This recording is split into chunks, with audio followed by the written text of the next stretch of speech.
You can find the daily study materials on our Telegram channel SSN Insight and our website bookpicker.in. For the fastest update, join our Telegram channel SSN Insight.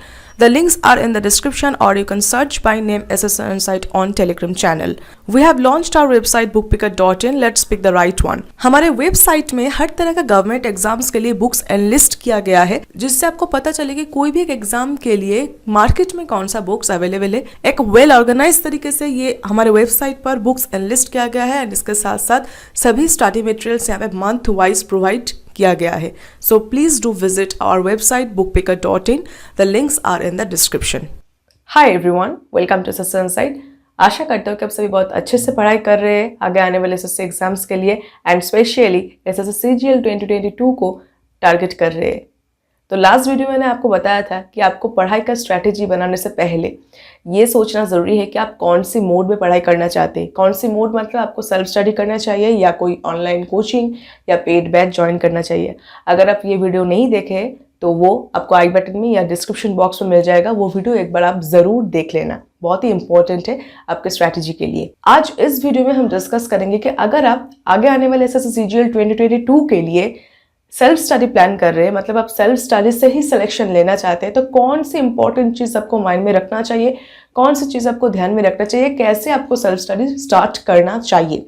इसके लिए मैं आपको 4 important point discuss करूंगी जो कि आपके study plan के लिए बहुत ही ज़रूरी है। ओके, तो चलिए एक एक करके डिस्कस कर लेते हैं कि अगर आप सेल्फ स्टडी करना चाहते हैं तो वो शुरू करने के लिए आपको क्या क्या ध्यान में रखना चाहिए। पहली बात यह है कि अगर आप सेल्फ स्टडी कर रहे हैं, दैट मीन्स आप कोई कोचिंग ज्वाइन नहीं कर रहे, आपका कोई पर्सनल गाइड करने वाला नहीं है, कोई टीचर नहीं है जो आपको स्टेप बाय स्टेप सिखाएंगे कि आपको कैसे चलना चाहिए, क्या आपका स्ट्रैटेजी, क्या आपका प्लान होना चाहिए। That means you will be the sole responsible person, चाहे वो आपका सक्सेस हो चाहे वो आपका फेलियर हो, जो भी हो उसके लिए सिर्फ आप खुद जिम्मेदार होंगे, क्योंकि आपने खुद को डायरेक्ट किया है। मतलब इस टाइम में अगर आप सेल्फ स्टडी कर रहे हो, दैट मीन्स आप खुद का ही टीचर हो। कोई भी टीचर के पास हम क्यों जाते हैं? बचपन में अगर हम कोई कोचिंग पढ़ते थे वो हम क्यों जाते थे? क्योंकि कोई टीचर अगर रहेंगे तो वो हमें सही दिशा दिखाएंगे कि कौन सी पाथ में हमें पढ़ाई करना चाहिए, कैसे प्रैक्टिस करना चाहिए। वो एक रूटीन की तरह हमें प्लान बना देते हैं, जैसे कि हम वीक में 2-3 बार कोचिंग इंस्टीट्यूट जाते थे पढ़ने के लिए। ऐसे एक रूटीन के अंदर हमें रखते थे, जिससे कि हम कंट्रोल में रहे, हमारा जो पढ़ाई है वो सही दिशा में जाए। अगर आप कोई कोचिंग इंस्टीट्यूट ज्वाइन नहीं कर रहे, दैट मीन्स ये करने वाला कौन होगा? आप खुद होंगे। आप खुद को डायरेक्ट करेंगे, आप खुद का टीचर होंगे कि हाँ मुझे ऐसे ही करना चाहिए, एक डिसिप्लिन्ड वे में मुझे रखना है खुद का रूटीन, खुद का प्लान। जो भी प्लान मैं बनाऊंगी उसका वैल्यू पहले आपको खुद को देना होगा। मतलब जो प्लान बना रहे हो उसको सक्सेसफुल तो आपको खुद का करना होगा। आप एक प्लान बनाया बट उसको सक्सेसफुल नहीं किया, 1-2 दिन फॉलो किया, उसके बाद छोड़ दिया, उससे क्या होगा? आपको कोई कंट्रोल करने वाला नहीं है, कोई रोकने टोकने वाला नहीं है, वो भी आपको खुद का ही करना होगा। तो इसलिए अगर आप सेल्फ स्टडी करो, दैट मीन्स आपको बहुत ही स्ट्रिक्टली खुद को कंट्रोल करना चाहिए, बहुत ही स्ट्रिक्टली एक डिसिप्लिन्ड वे में फॉलो करना चाहिए, जो कि एक टीचर करते हैं। अगर हम कोई भी टीचर के अंडर गाइडेंस में रहते हैं तो वो हमें सही दिशा दिखाते हैं, सही गाइड करते हैं कि कैसे हमें चलना चाहिए। अगर हम ज़्यादा बचपना करते हैं तो हमें डांटते हैं, बट यहाँ पे तो कोई डांटने वाला नहीं है। तो इसलिए ये जो कंट्रोलिंग पावर है, खुद का जो भी डिस्ट्रैक्शन है उसको कंट्रोल करना, ये हमें आना चाहिए, ये हमें अचीव करना है। तो ओवरऑल हमें खुद का टीचर बनना पड़ेगा। ओके, तो ये हमारा फर्स्ट स्टेप हो गया कि हमें खुद का ही टीचर बनना है। सेकेंड स्टेप क्या है कि टीचर तो अब बन गए, अभी हमें एक इंस्टीट्यूट चाहिए जहाँ पे हम पढ़ाई करेंगे। ओके, तो ये इंस्टीट्यूट कहाँ होगा? नेक्स्ट पॉइंट डिस्कस करने से पहले ऑन अ सीरियस नोट एक बात आपको रिमाइंड कर दो कि टेक्स्ट बुक का गोल्डन गुड बाय कैंपेन चल रहा है, जो कि वैलिड है till 17 July, that is today. Okay, ये सेल में 1 साल के लिए जो प्राइस में टेक्स्ट बुक पास मिलता था वो सेम ही प्राइस में अभी 1.5 साल के लिए टेक्स्ट बुक पास वैलिड रहेगा। दैट मीन्स 18 मंथ के लिए सेम प्राइस में ही वो टेक्स्ट बुक पास वैलिड रहेगा। एंड ये एक ही पास के अंदर मॉक टेस्ट के साथ साथ हमारा कोर्सेज भी मिल जाता है। अगर कोई भी पर्टिकुलर सब्जेक्ट के ऊपर गाइडेंस चाहिए तो वो भी हमें ये पास के अंदर ही मॉक्स के साथ साथ भी मिल जाता है। एंड ये सिर्फ एसएससी ही नहीं, एसएससी, रेल, बैंक, हर तरह का गवर्नमेंट एग्जाम्स कवर करता है। More than 550 government exams cover होता है ये एक ही टेक्स्ट बुक पास के अंदर। सो अगर आपको ये टेक्स्ट बुक पास लेना है और ये गोल्डन गुड बाय सेल का लाभ उठाना है तो आप SSC-IN ये कूपन कोड यूज कर सकते हो, जिससे कि आपको मैक्सिमम बेनिफिट मिल जाएगा। टेक्स्ट बुक से जुड़े हर इंपॉर्टेंट लिंक डिस्क्रिप्शन बॉक्स में अवेलेबल है। देखिए, आपके ही घर में एक ऐसी कोई कॉर्नर या ऐसा कोई पोर्शन आप चूज कर लीजिए कि जहाँ पे आपको पढ़ाई करना है। देखिए, मैक्सिमम हमारे इंडिया में मैक्सिमम लोगों की हमारे एज में कोई पर्सनल रूम नहीं होता है। ज्यादा ही लोग बिलो पॉवर्टी लेवल होता है, मिडिल क्लास या बिलो मिडिल क्लास लोग ही गवर्नमेंट जॉब के लिए टारगेट करते हैं, तो उनके पास कोई पर्सनल रूम होगा ये मैं कभी भी एक्सपेक्ट नहीं कर रही हूँ। ये एक्सपेक्ट करना ही बेकार है। ऐसे भी बहुत फैमिली है जो एक ही घर में पूरा फैमिली रहते हैं। तो जो भी आपका कंडीशन है, आपके कन्वीनियंस के अनुसार आपको एक जगह चूज करना चाहिए। एक घर का कोई एक कोना हो गया, कोई भी एक जगह चूज कर लीजिए जो आपके लिए एक इंस्टीट्यूट की तरह होगा। जैसे कि अगर हम बेड पे जाते हैं तो हमें क्या मन करता है, सोने का मन करता है।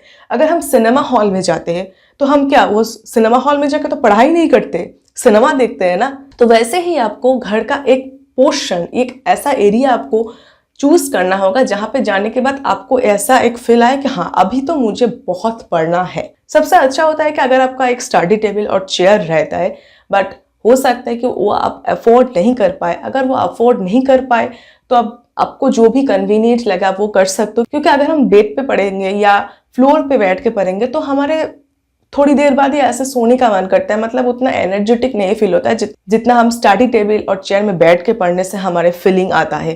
तो इसलिए स्टडी टेबल चेयर एक वाइटल रोल प्ले करता है हमारे कंसंट्रेशन के लिए। बट अगर वो आप अफोर्ड नहीं कर सकते तो उसमें कोई बात नहीं है। आप कोई भी एक ऐसी जगह चूज कर लीजिए जहां आप पढ़ने बैठोगे एंड उसके बाद ऐसा आपका एक फीलिंग आएगा कि अब मैं पूरा कंप्लीट करूंगी। आपको कोई भी वहां पे इंटरप्ट करने वाला नहीं होगा। आप खुद की तरह जितना देर चाहे उतना आप पढ़ सकते। मैं अपना एक एग्जांपल देना चाहूंगी कि मैंने मास्टर डिग्री किया है and up to master degree मेरा कोई स्टडी टेबल या चेयर ऐसा कुछ कोई सेटअप नहीं था।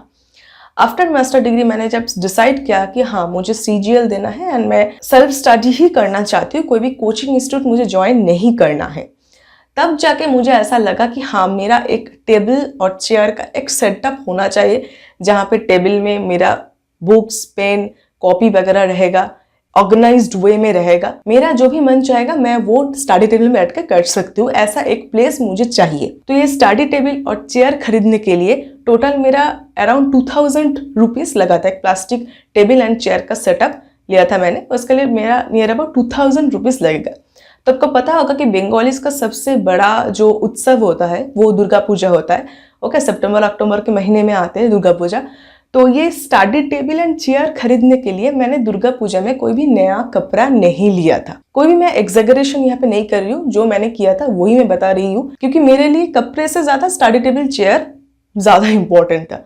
नया कपड़े पहन के मुझे जाना कहाँ है अगर मुझे नौकरी ही नहीं मिलता है। तो अगर नौकरी मिलेगा तभी तो नया नया कपड़े भी खरीद पाऊंगी, नया नया जगह भी जाऊंगी एक्सप्लोर करने के लिए। अभी तक नौकरी नहीं मिला, घर पे ही हूँ, घर पे ही रहकर मैं सेल्फ स्टडी कर रही हूँ। मैं ऐसा भी नहीं कि कोचिंग के लिए भी कहीं पे जाना है, मैं घर पे ही रहती थी। तो नया कपड़ा लेकर मुझे करना ही क्या है। तो इसलिए मैंने सोचा कि वो मैं बाद में भी कर सकती हूँ, अभी वो जो पैसा है उससे मैं एक स्टडी टेबल और चेयर खरीद लेती हूँ। तो ये मैंने किया था। ऐसा आप भी कुछ ना कुछ कर सकते हो। मतलब मेरा यही कहने का मतलब है कि आप कोई भी एक्सक्यूज मत देना खुद को कि मेरा तो ये कारण है इसलिए मेरा ये नहीं हो सकता, या मेरा तो वो कारण है इसलिए मैं ये नहीं कर सकता, ऐसा एक प्लेस नहीं बना सकता। ये आपको बनाना पड़ेगा। अगर आप सेल्फ स्टडी करना चाहते हो तो आपको ऐसा एक इंस्टीट्यूट टाइप का एक स्पेस आपके लिए जो पूरा आपका खुद का होगा, ऐसा एक स्पेस आपको बनाना पड़ेगा। ओके, तो ये हो गया हमारा दूसरा पॉइंट। दैट मीन्स आपको टीचर मिल गया, आपको इंस्टीट्यूट भी मिल गया। अभी क्या चाहिए आपको? रिसोर्सेज चाहिए, है ना। तो रिसोर्सेज अभी आजकल कैसा रिसोर्सेज होता है? ऑनलाइन रिसोर्सेज होता है, ऑफलाइन रिसोर्सेज भी होता है। ओके, तो अगर आप सेल्फ स्टडी कर रहे हो तो आपके लिए ऑफलाइन रिसोर्सेज होना मस्ट है। ओके, जो भी आप ऑनलाइन कर रहे हो उसमें मैं बाद में आती हूँ, बट पहले आपके लिए ऑफलाइन रिसोर्सेस रहना बहुत जरूरी है। ऑफलाइन रिसोर्सेस दो टाइप का हो सकता है, एक आपका बुक्स हो गया और एक आपका हैंड रिटन नोट्स हो गया। पहले बुक्स पे आते हैं। देखिए बुक्स आप बहुत ही लिमिटेड पढ़कर भी सिलेक्शन ले सकते हैं। मैंने अपना बुक लिस्ट आपके साथ शेयर किया था, आप वहाँ पे देख सकते हो कि मैंने कितना लिमिटेड बुक्स पढ़ा था। ज़्यादा बुक्स अगर आप एक साथ खरीद लेंगे तो आप कंफ्यूज हो जाएगा कि किसको छोड़ के मैं किसको कंप्लीट करूँ। इसलिए आपको क्या करना चाहिए, आप पहले लिमिटेड बुक्स लेना है, उसको कंप्लीट कर लो। उसके बाद जाकर अगर आपको मन कर रहा है कि हाँ मुझे और भी बुक्स ट्राई करना है, प्रैक्टिस करना है, तो आप ले सकते हो। बट अपना जो सिलेबस है, जो पूरा एक ओवरऑल जो एक प्रैक्टिस और एक प्रिपरेशन होता है, उसके लिए बुक्स का सोर्सेस लिमिटेड रखना ज़रूरी है। ओके, उसके बाद चाहे आप जितना चाहे बुक्स खरीद सकते हो अपने प्रैक्टिस कंटिन्यू करने के लिए। तो ये हो गया बुक्स। ओके, इसके बाद आते हैं ऑनलाइन रिसोर्सेस में। ऑनलाइन हम क्या करते हैं, जैसे कि आप मेरे वीडियोस देख रहे हो, ऐसे हम वीडियोस देखते हैं और पीडीएफ से, कुछ पीडीएफ वगैरह से भी हम पढ़ते हैं। ओके, तो ये आप ऑनलाइन जो भी कर रहे हो, आपका एक मकसद होना चाहिए कि ये ऑनलाइन चीज़ को आपको ऑफलाइन में कन्वर्ट करना पड़ेगा। मतलब आप ऑनलाइन जो भी कर रहे हो, चाहे वो आप वीडियो देखो, चाहे वो आप पीडीएफ से पढ़ो, वो सब का आपका बस एक नोट होना चाहिए, जो कि है ऑफलाइन का दूसरा resources, that is hand written notes. Okay, आप चाहे जो भी वीडियोस देख लो, ये सिर्फ मैं सेल्फ स्टडी के लिए नहीं बोल रही हूँ। अगर आप कोई भी कोचिंग भी ज्वाइन करते हो, ऑनलाइन कोचिंग या पेड बैच भी लेते हो, उसके लिए भी ये इंपॉर्टेंट है। जो भी कर रहे हो, अगर आप नोट नहीं बनाते हो तो वहाँ पे आपका नॉलेज का बहुत बड़ा गैप क्रिएट हो जाता है। नोट से मुझे याद आया, जब भी मैं नोट के बारे में बात करती हूँ, आप लोग मेरे नोट्स के लिए मुझे कमेंट करते हो, या सभी का एक ऐसा डिमांड रहता है कि मुझे टॉपर्स का नोट चाहिए, टॉपर्स का नोट चाहिए, मैं टॉपर्स का नोट पढ़ूंगी। अब देखिए, टॉपर्स वो नोट पढ़ के नहीं टॉपर बना है, टॉपर्स वो नोट बना के टॉपर बना है। बात समझ रहे हो? आप अगर टॉपर्स के नोट पढ़ोगे तो उससे आप टॉपर नहीं बन जाओगे। टॉपर आप तब बनोगे जब आप खुद का नोट खुद बनाने सीखोगे। नोट बनाना इटसेल्फ एक बहुत बड़ी नॉलेजेबल चीज है, उससे हमें बहुत बड़ा नॉलेज गेन होता है। अगर आप कोई भी दूसरे का नोट पढ़ रहे हो तो वो तो एक बुक्स पढ़ने जैसा हो गया ना, एक पीडीएफ पढ़ने जैसा हो गया। कोई भी टॉपर नोट्स पढ़ के टॉपर नहीं होते, वो खुद नोट बनाना जानते हैं, वो खुद जानते हैं कि कौन सी पॉइंट्स हमें याद करने के लिए नोट बनाना पड़ेगा। तो नोट बनाना बहुत ज़रूरी है। कोई भी टॉपर्स का नोट आपको पढ़ने की कोई ज़रूरत नहीं है, आप खुद ही टॉपर बन सकते हो अच्छे से, अगर आप जो भी पढ़ रहे हो उसका अगर आप नोट बनाते हो तो। हाँ, अभी अगर आपका कोई प्रॉब्लम है कि आप नहीं जानते हो कि नोट कैसे इफेक्टिवली नोट बनाए, तो उसके लिए आप कमेंट कर सकते हो, उसके ऊपर मैं एक डिटेल वीडियो अपलोड कर सकती हूँ। तो मेन फोकस हमारे ऑफलाइन रिसोर्सेज पर ही होना चाहिए, ठीक है। अब जो भी ऑनलाइन पढ़ रहे हो उसके लिए आप एक ऑफलाइन एक फिजिकल एग्जिस्टेंस होना चाहिए उस चीज का, क्योंकि जब आप एग्जाम देने जाओगे या कोई भी पॉइंट आपको याद नहीं आ रहा है, तो कहाँ पे ढूंढोगे, कौन सा वीडियो या कौन सा पीडीएफ? ऐसे बहुत सारे 1000 पीडीएफ है आपके फोन में, आप कहाँ ढूंढोगे? बट अगर आप नोट बनाते हो ना, तो आपको याद आएगा कि हाँ मैंने ये वाला कॉपी का ये वाला पेज में मैंने ये नोट करा है। क्योंकि अगर आप नोट बनाते हो, आप खुद लिख रहे हो या उसके बाद आप रिवाइज करोगे तो आपको याद रहेगा। सिंपल सी चीज है। ओके, तो ये हो गया हमारा थर्ड पॉइंट। तो हमारा टीचर हो गया, हमारा इंस्टीट्यूट भी होगा, अब हमारा रिसोर्सेज भी हो गया कि हमें कहाँ से कैसे पढ़ना चाहिए। फोर्थ पॉइंट आता है कि हमें कैसे पढ़ना चाहिए, दैट इज रूटीन, जो कि बहुत इंपॉर्टेंट है जो भी सेल्फ स्टडी करने के लिए सोच रहे। रूटीन एक ऐसी चीज है जो हमें क्या करते हैं, डिसिप्लिन रखते हैं। कोई भी चीज को पाने के लिए, कोई भी सक्सेस को अचीव करने के लिए डिसिप्लिन होना बहुत ही जरूरी है। रैंडमली आप किसी भी चीज कर रहे हो, रैंडमली आप कुछ भी पढ़ रहे हो, आज आपका मन हो गया, आप आज ने मैथ स्टार्ट कर दिया, 3 दिन से आप मैथ्स ही कर रहे हो, क्या होगा इससे आप लिमिटेड टाइम के अंदर कभी भी अचीव नहीं कर पाओगे। अगर आपके पास बहुत टाइम है, आप कर रहे हो 3 दिन से 4 दिन से मैथ ही सिर्फ कर रहे हो, वो अलग बात है। बट अभी तो आपके पास अनलिमिटेड टाइम नहीं है, आपके पास टाइम तो लिमिटेड है। एक लिमिटेड टाइम के अंदर आपका प्रिपरेशन कंप्लीट करना पड़ेगा, एक लिमिटेड टाइम के अंदर आपको प्रैक्टिस करना होगा, ज़्यादा से ज़्यादा मॉक्स देना होगा, तो ये सब तो रहता है। तो इसके लिए अगर मैं रैंडमली कुछ भी सब्जेक्ट उठा लूँ, कुछ भी टॉपिक उठा लूँ, मैं पढ़ना स्टार्ट कर देती हूँ, ऐसे नहीं चलेगा। आपका सेल्फ स्टडी करने के लिए आपको बहुत डिसिप्लिन एंड स्ट्रिक्ट रहना पड़ेगा खुद के लिए। ओके, जब आप खुद को कंट्रोल कर पाओगे ना, वहां पे अपना आधा सेल्फ स्टडी का प्लान आपका सक्सेसफुल हो जाएगा। तो डेली रूटीन कैसे आपको बनाना है उसके ऊपर मैंने एक डिटेल वीडियो बनाया था, आपको आई बटन में एंड डिस्क्रिप्शन में भी मिल जाएगा। अगर आप चाहते हो तो मैं एक रूटीन वीडियो भी बना सकती हूँ जिसमें हम कौन सी सब्जेक्ट को कितना टाइम दे, कैसे पढ़े, ये सब डिस्कस किया जाएगा।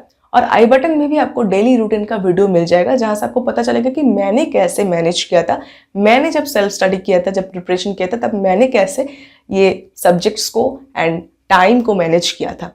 तो ये हो गया हमारा 4 important points to start your self study. अब आते हैं स्ट्रैटेजी, मतलब जो हमारा 4 सब्जेक्ट है, इंग्लिश, रीजनिंग, मैथ, जीके, ये 4 सब्जेक्ट के लिए क्या हमारा स्ट्रैटेजी होना चाहिए आगे आने वाले एसएससी सीजीएल 2022 एग्जाम के लिए। तो देखिए वीडियो ऑलरेडी लंबा हो चुका है, आप लोग इतना लंबा वीडियो देखते भी नहीं हो। अब इसके बाद अगर मैं स्ट्रैटेजी ऐड करूँ तो वीडियो 1 घंटे का हो जाएगा, तो ये वीडियो बनाने का कोई मतलब नहीं रहेगा, मेरा भी टाइम बर्बाद, आपका भी टाइम बर्बाद। तो इसलिए ये जो 4 सब्जेक्ट्स है इसके ऊपर मैं individual strategy and study plan का वीडियो डालूंगी इसके बाद। ओके, आपका इंग्लिश, रीजनिंग, मैथ्स, जीके, ये 4 सब्जेक्ट कैसे आपको पढ़ना चाहिए, क्या आपका स्टडी प्लान होना चाहिए, क्या आपका स्ट्रैटेजी होना चाहिए आगे आने वाले सीजीएल 2022 के लिए, उसके ऊपर मैं 4 अलग अलग सब्जेक्ट के ऊपर वीडियो अपलोड करूंगी। ओके, तो आई थिंक इस वीडियो से आपको ये विजन जो है कि सेल्फ स्टडी करने के लिए आपको क्या क्या स्टेप्स एंड क्या क्या आपके माइंड में रखना चाहिए वो आपके पास क्लियर हो चुका है।